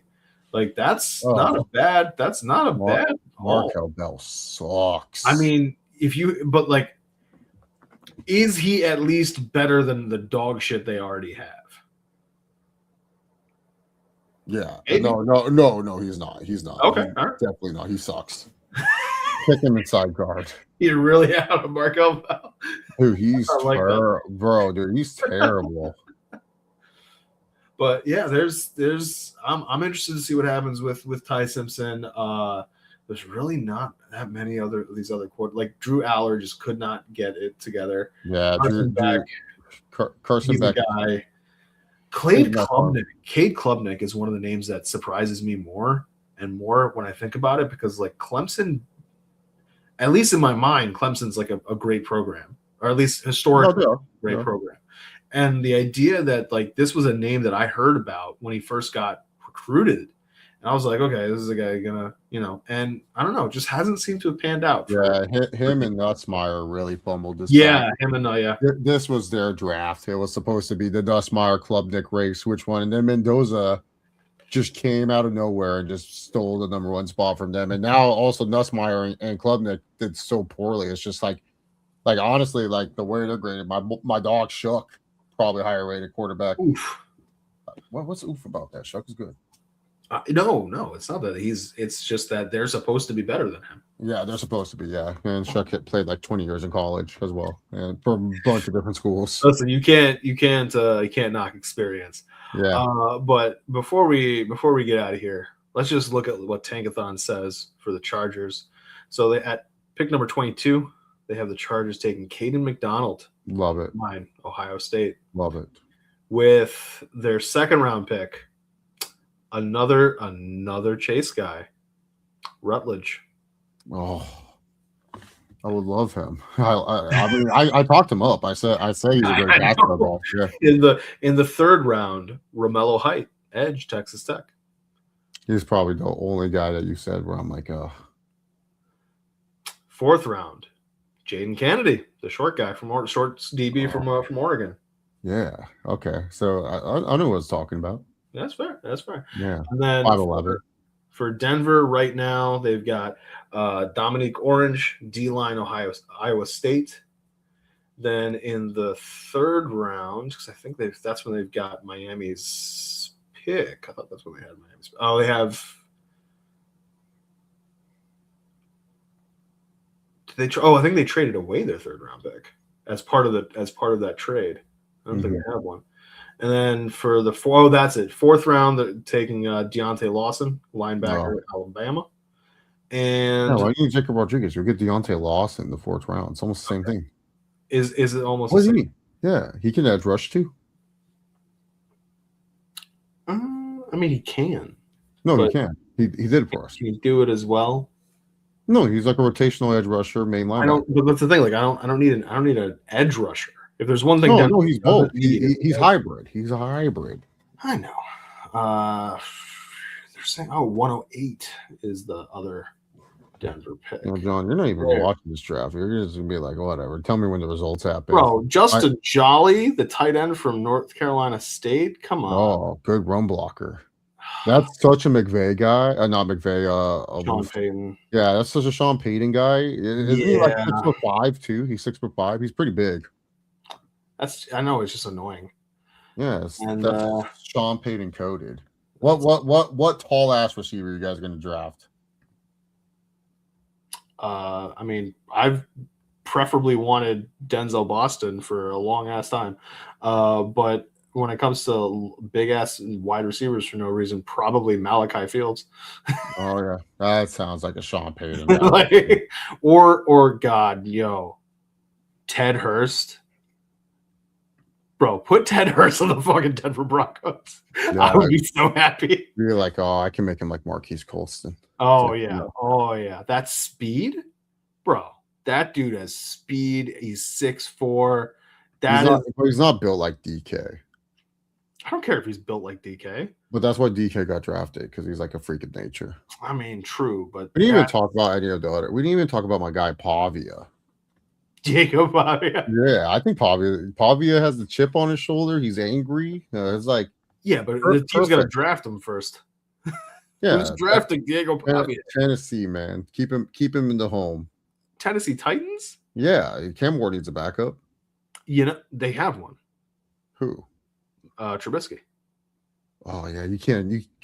No, Trubisky's not going to compete with Cam. Like, he's not going to give Cam Ward the juices. Like, Cam Ward's going to be like, hey, True, let's go. Trubisky's like, bro, dude, I'm just here to help you figure out the playbook, dog. I ain't here for all this shit. Like, Trubisky's like, dude, he chose the best place. He's like, bro, I was freezing in Chicago and Buffalo before this, and Pittsburgh, Tennessee, Nashville, man. Now I'm in Nashville with my wife. Yeah, man, I'm here to chill. No state tax. Awesome. You know what? That's a good question. How much is he getting paid there with the Titans? Probably like $8 million. Wow. It's a 2-year, $10.5 million contract with 6.8 guaranteed. Yeah. You'll make $8 million from the Titans. Yeah, that's not bad at all. Yeah, exactly. He's chilling, bro. He already made his money. He's chilling. And this is probably the warmest weather he's played in his whole career. God, could you imagine like being a decent quarterback in college? Oh, right. Terrible in the NFL. Bro, that's and have career earnings of $51 million. Like, what did we do wrong in our lives besides being that tall and that athletic? Dude, freaking Trey Lance is making like so much money just for being like, oh, he's athletic. One day he'll pan out. And it's like, who was it? Like, there's like a backup. Was it my guy Chase Daniels? Like it was he Chase. made like I know it's Chase. he made a shit ton of money, and he never started or anything. He's just like a great backup. You know what? Let's do the Chase Daniels spot rack. Look, disgusting. $41 million. Yeah, and all he did was have to hold a clipboard, bro. Like, what was it? The Eagles or some team paid him like a 4-year contract, and I was like, wait, he's a backup quarterback. He's going to be your starter, and I was like, so confused. Yeah, but, dude, being a backup, bro, it's like the greatest position, dude. Like, and you know, some of these guys like that are getting paid big money now, like the Goffs and stuff of the world. Sure. Like Joe Flacco, what a career! Like, you won a Super Bowl. Now you're like one of the best backups ever, and now it's just like teams want you because you're just so reliable as a backup. It's like awesome. Kirk Cousins is going to be the greatest backup quarterback ever. We already talked about his career earnings. Just think about we don't need to talk about Kirk Cousins' career earnings. That is legendary. Yeah, no, but I'm just saying, like, then afterwards he still had like a few years left in the tank as a backup. Like, yeah, dude, like being a backup quarterback, that's like the dream, bro. It's like now I know why Alex Moran at Blue Mountain State, that's all he wanted was to be a backup quarterback. He get the position, get the title, don't get the responsibilities. But before we get out of here, as I have a plane flying overhead, hold on. Yeah, man. The beauty of living right by O'Hare. The last thing I wanted to do, because I said we had one last thing to do, is I want to hear your best rendition of the Fernando Mendoza "I accept being the 101 overall" speech.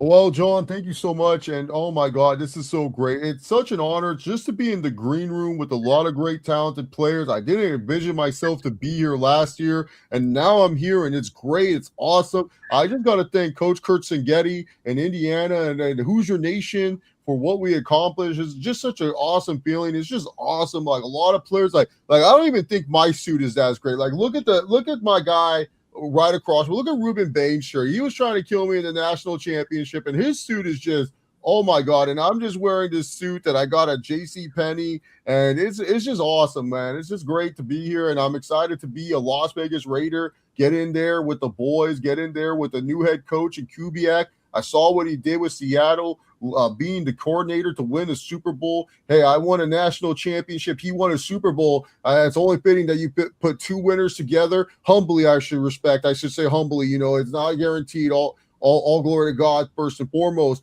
But man, you just get two winners and you add a winning culture to this team. Raider Nation, you guys got to be ready for this. This is going to be all right. Calm down, Fernando. Oh my God, it's my future quarterback teammate, Kirk Cousins. Listen, you're not the quarterback yet. First of all, did you download the Great Clips app like I told you? Oh, Mr. Cousins, I downloaded the Great Clips app. You were so right. It's so easy. You just go onto the app. Yeah, and you can just book your time, and they always have your haircut shipped. Yeah, it's amazing. I haven't gone to Great Clips yet. You know, I'm more of a sports clips guy, but I think I've been transitioning to Great Clips. Well, there's plenty of Great Clips here in Las Vegas. I can already tell you. I found 4 of them on my way to my new place. Oh, that is awesome, Kirk. Thank you so much, Kirk. You're such a great mentor, such a great leader, and I can't wait to learn underneath you, Kubiak, and play with such great, talented wide receivers like Dante Thornton and Jack Betch and Trey Tucker. It's going to be great, man. This is going to be great. And I have a really good running back who I admire in Ashton Genty, and then also a great tight end in Brock Bowers, who, you know, dominated college football for many years. So this is great, guys. I'm super excited. Las Vegas Raiders, I'm super excited. Raider Nation, stand up. These are all the great clips in the greater Las Vegas area. Yeah, it's great.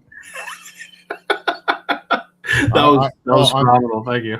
I'm being that serious. So, like, people need to understand Paradise. That's where, you know, is Las Vegas. That's actual Las Vegas. That's where that's where the Raider Stadium's at and everything. Paradise, Nevada. And stuff, the Harry Reid International Airport. I think Allegiant Stadium is like, if you go up, right here. Yeah. So Allegiant Stadium's right there. Wow, that is right next to the airport. Holy shit. I did not realize it was that close. Oh yeah, super close. But yeah, a lot of people don't understand. If I zoom in, I wonder if I can see CM Punk sitting on the roof. No, that was all AI, bro. He wasn't sitting up there. But when I drive into Vegas, I shit you not, I'm like, why do they have like a Great Clips like in every other shopping center and stuff? Like they literally have Great Clips almost everywhere when I drive into Vegas. That's crazy. Yeah, it's crazy. But you know what? I lied. One last thing. Yeah, I mean, all right. I'll tell you what. That's where I was going. That's where I'm going. This is because we are, I guess in a way, we are an AFC West centered pod. This is the Raiders draft class, allegedly. Tankathon. First overall, Mendoza. Second round, Cassius Howell, edge, Texas A&M. Third round, Elijah Surratt, Indiana. Fourth round. Man, how cool would that be if they just drafted my team? I feel like we should just draft all Hoosiers, and then we can get Hoosier Nation and Raider Nation linked up. It would be one of the greatest pipelines. Fourth round, Julian Neal, cornerback, Arkansas. And with the Vikings pick, Rayshon Benny, defensive line, Michigan. And then fourth round compensatory, Ephesians Prysock, cornerback, Washington. Yeah, solid. Yeah. They get rid of Prysock. And now. Yeah, man. Kansas City Chiefs. Yeah. 9th overall, Ruben Bain Jr. What's he play, John? Not running back. But does he play offensive tackle? Sounds like a great tackle to me. Not an offensive tackle. I need one of those. Isn't there like a bunch of tackles in this draft? 29th overall. No, man, you didn't answer my question. Oh, sorry. What was the question, Pat? What about the offensive tackles, man? Draft one in the 9th round. I need one of these. Well, listen, I'm just letting you know what Tankathon says you're going to get, Pat. Man, fuck Tankathon, man. 29th overall, they're saying you're going to get Omar Cooper Jr., wide receiver, Indiana. Man, I don't need another one of these guys. I need people to protect me. I don't need another guy that just runs routes really fast and can't catch the ball. In the second round, to help stop Lad McConkey, they're going to give you Avion Terrell, cornerback, Clemson. Once again, how does that help me? Then in the third round, to replace the great Travis Kelce, who will be getting married sometime soon. What? We have Max Clare, tight end, Ohio State. Man, Travis ain't going anywhere. And then round 4, Genesis Smith, safety, Arizona. All right. None of these players you named seem they like actually literally throughout this entire, because it goes to the end of the 4th round, they do not have Kansas City taking an offensive lineman. And how does that help me, man? That might be the indicator that Tankathon is not accurate. I'm coming off a torn ACL. My knee hurts, and every day, man. And I have like 4 kids, and you guys expect me to be able to, man, whatever. How do you expect Kenneth Walker to run, man, if there's no offensive line? Yeah, everyone's going to say, well, you have Creed Humphrey, and you have that great guard, Trey Smith. But, man, those are just 2 out of the 5. The rest of the other 3, they're ass. But unfortunately, if it was me, man, tackle, guard. Tackle, guard. Yeah. It's like an interesting version of Duck, Duck, Goose. Yeah, man. It's a good game. And they protect me so I can throw for 5,000 yards again, reclaim my MVP from all these other pretenders. And yeah. From the Matt Staffords and Drake Mays of the world. Yeah, man. What kind of MVP race was that, man? Like Drake maybe and Matthew Stafford, all respected them, man, but I'm the best player in the league. Well, Pat, hopefully you're ready for week 1 and you can prove it. Oh, shut the fuck up. I'm there week 1. You're gonna hear why he's gonna be there week 1. I really don't know if he's gonna be there week 1. Yes, I am. We shall see, Pat. But what are you talking about, man? Whatever. On behalf of myself, on behalf of Chase, we want to thank you guys for tuning in. Chase, tell the people where. Well, I got an ad read to do because you guys don't pay me shit. So anyways, make sure if you guys want to have the best 5G wireless today, switch to T-Mobile. T-Mobile has the best 5G across the nation. And if you switch to T-Mobile today, they get you the new iPhone 17 Pro for free. And where can the people find you, Chase? And also, it has a cool new feature where you can hide your screen so people don't know what you're looking at. Well, I was going to say they're going to be looking at the Chiefs not drafting an offensive line. Oh, my Pat Mahomes. It keeps growing, the myth. You can follow me on X at ChaseOliver68, Around the Point Network, where I talk wrestling on there. And then, of course, here on True Heat Sports Entertainment, True Offseason, True Picks, Clocking in the Pit, hopefully soon, Spider-Man does whatever a spider can. Review series and stuff. So a bunch of other stuff. You guys want to rewatch old watch-alongs? We had a great time for the Night 2 WrestleMania watch-along, celebrating my tribal chief once again becoming a 7-time world champion. And if you guys go onto the True Heat Patreon, Romeo, Steve, Walter, and I, we've been filming like this StreamYard, but also watching the actual wrestling where we share the actual screen, so you can actually watch the shows with us. So it's not just watching people talking along and stuff. You get the actual footage. You just get to hear our thoughts. We've done a couple episodes of JCW, which is like our favorite guilty pleasure weekly wrestling show. It's just freaking hilarious. Whoop whoop, Juggalo Nation. And we did AEW Revolution, and you can get that on the True Heat Patreon for $3 a month, plus all the other stuff that True Heat posts is on there, like the GOAT match series with Jimmy Macram and SB3. So yeah, definitely check out the Patreon from True Heat so you can see more fun content. Like, I think it's great because, like, you don't get copyright striked on that, and then people just a lot better. And then you can, if you missed the show but you want to hear like other people's thoughts, you can watch other people watch the show and stuff. So we just had some technical difficulties, like the main event of the AEW we were behind, and so we got the black screen for the final spot and stuff. Okay. But it's all right, we kind of knew what was happening. We saw it. And then JCW, like, there's a bunch of technical issues with JCW, so that does not surprise me whatsoever. Fuck them up. Fuck them up. Fuck them. Dude, it's the greatest theme. Big Vito. Do you remember Vito from WWE that wore dress? Yeah. In WCW Legend, apparently, in his words. He's the greatest character in wrestling right now. He's feuding with everyone on the JCW roster for no reason. He's pissed at everyone. He hates everything. I don't know. He hates his own faction members. He hates his own team. He hates the people that are supposed to support him. He's the greatest, most funniest character in wrestling right now. Big Vito. Like, he's clearly like the one guy. Like, I get pissed when I watch JCW and I don't get spam Big Vito segments. Like, I just need Big Vito to say fuck you to someone, call someone a douchebag. But actual wrestlers I do like from JCW, Cocaine. He's pretty much Kane, but he uses cocaine to power up his powers. And the funniest thing is that he wrestles like every other indie wrestler except for his finishers and shit. He just does Kane shit for his finishers and stuff. And then the Neon Ninja Facade, really enjoy that guy. He's one of my favorite in-ring guys. He's probably pound for pound, and it's not saying much, the best JCW in-ring wrestler. Which, again, not saying much because they don't have too bad. It goes Facade, Cocaine, and then there's a huge drop off after that. It's like, Big Vito's probably. Actually, Kerry Morton, he's good. He's good too. And you guys can catch me here all the time on True Offseason when we'll be ramping this up as we get into the summer and as we talk about draft fallout and kind of where we think teams are headed as they come out of the draft, and the last kind of like who is available as free agents, because like there are names out there that are not signed. Like, we had Odell Beckham in the building with the Giants.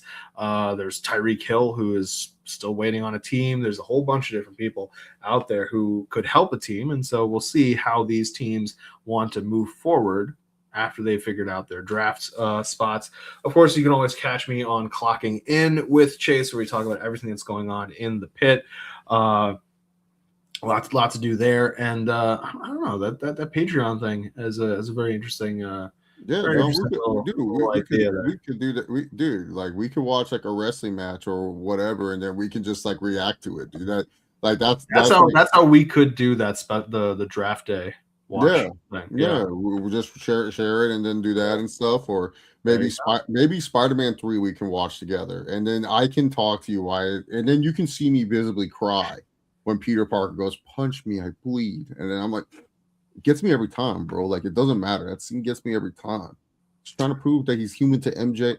And also seeing James Franco and Kirsten Dunst do the widest scene ever, just dancing while cooking. It's like one of my favorite things, bro. Like Stand Man, like he's like,